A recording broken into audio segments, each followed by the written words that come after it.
The Spider-Verse is a world that is constantly expanding and growing in Marvel Comics. It's grown so large and so important, in fact, that it's even made its way into animated series, and even the big screen with the film Into the Spider-Verse. Today we're going to take a look not at the popular alternates you have come to know as a version of Spider-Man from various alternate Earths, but some of the alternates you might not be as familiar with or even know at all, because every hero deserves their day in the sun. Welcome back, Nerd Squad. I'm excited to be sharing with you today our top 10 obscure Spider-Man alternate versions. It's been a minute since I've dove into the world of alternate Spider-Man, and I cannot wait to return to it with you. So without further ado, let's swing into the Spider-Verse ourselves and get counting. Number 10, Uncle Ben Spider-Man. I've had people ask me before about a world where Uncle Ben potentially becomes Spider-Man, and well, I'm here to tell you it already exists. This version of Uncle Ben first appeared in the Spider-Verse story. He was with Peter when the radioactive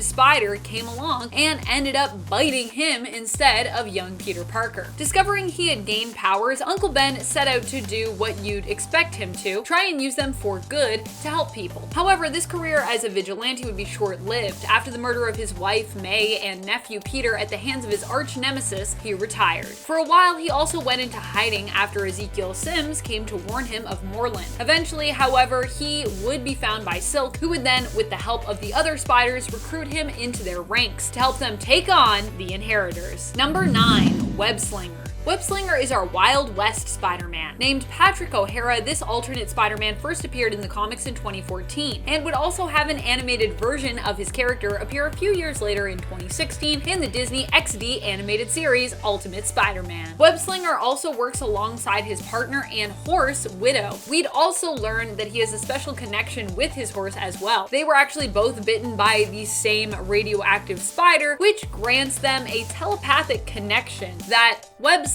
likes to refer to as his rider sense. And before we move on to our next spot, if you love the world of alternate Spider-Man as much as I do, be sure to show that love by giving this video a thumbs up. Number 8, Spider-Man. While fans of the world of spider totems and alternate Spideys may know Spider-Man, she's still only made just a handful of appearances in the comics, if you can believe that. I decided to include her here to shout out how awesome she is to those who have yet to meet her, because Spider-Man deserves a series of her own, or at the very least a movie appearance. And Into the Spider-Verse 2, maybe? We see Spider-Man's origins in a what if issue where the question is posed, what if Aunt May had been bitten by that fateful radioactive spider instead? After Peter forgot to take his lunch with him to school, Aunt May set out to deliver it, and it was while running this errand that she was bitten by the spider, granting her powers instead of Peter. And Spider-Man was born! In this reality, Uncle Ben and Peter Parker still both live as well and are actually part of Aunt May's team, knowing her secret. Uncle Ben provides the heart, Peter's the brains, and May provides the courage and the bronze. Number 7, Spider-Man. This alternate version of the character is like something out of a horror story, and I've personally always been a big fan of that idea for Spider-Man characters, that integration of horror that we sometimes see. I mean, the character, when you think about it, is meant to be someone whose genetics mutated and became kind of spliced with the spiders. What isn't freaky about that, I ask you? Spider-Man is a version of Peter who fell into a vat of spiders and ended up being devoured, but at the same time his consciousness remained, being transferred to that of spiders. So think Swarm, but with spiders instead of bees. And voila! He became the horrifying alternate version of Spidey known as Spider-Man, with all of Peter's memories but without his original body, and where his power is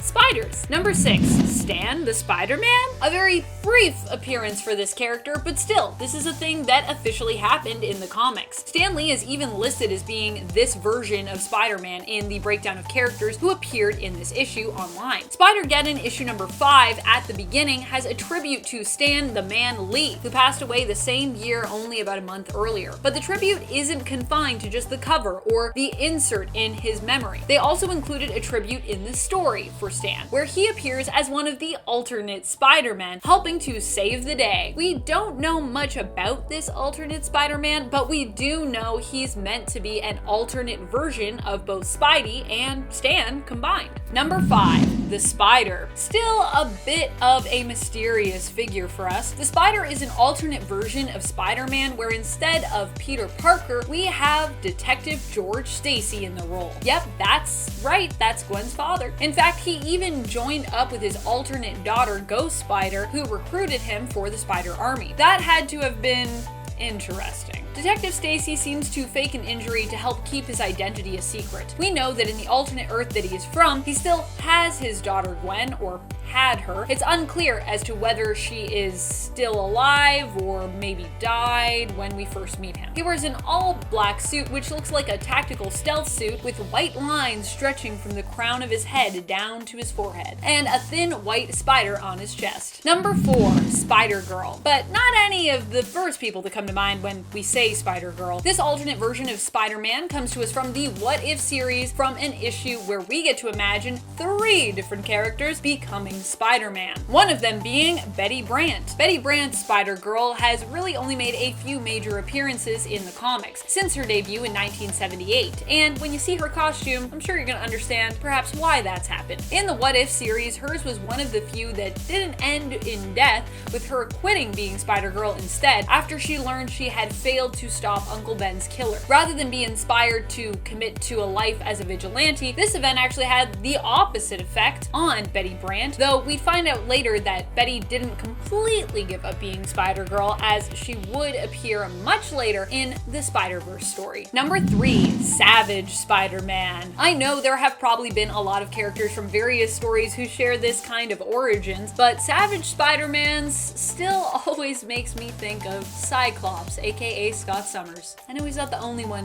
to have an origins like this, but they're similar to me. This version of Peter Parker was the only known survivor after the plane he was on with his parents exploded. That's the part that's similar. The rest of it is not. Young Peter managed to parachute to safety, but landed in Savage Land, right in the middle of a nest of giant spiders. These spiders raised him as their own, and it was through their venomous bites that he gained powers, as well as likely building up a natural resistance. I'm assuming that part, but I think it's fair to guess. This version of Spider-Man is the sworn protector of the Savage Lands from all of those who would seek to do it harm or do harm to its creatures. Not on Savage Spider-Man's watch. Basically Spider Tarzan. Number 2, the other old man Peter. I call him the other, not in reference to that storyline, the other, but in reference to the fact that we have alternate old man Peter Parker from Reign, who, while still obscure, is a little more well known, I think, because, well, he's just so frighteningly sad and memorable. Other old man Peter, however, is still pretty excellent, and I think he deserves to be remembered as well. He's a lot more optimistic than his fellow old counterpart, except when it comes to one thing. This version of Peter Parker resides in a retirement home with an elderly Wade Flippin' Wilson. Understandably, both elderly alternates appear in the Spider-Man/Deadpool series and end up getting involved in an adventure with our mainstream heroes themselves. In this alternate reality, Peter Parker lives out the rest of his life after getting paralyzed from the waist down, getting around in a wheelchair. But of course, still 100% a badass, because yeah, people in wheelchairs also a badass. He can even roll up walls and still is insanely strong. Still not a Spidey that you would want to mess with. Also, I love that old man Spidey always has like a bow tie. I just think it's super cute. Number 1, Golden Sponge Cake Spider-Man. Basically,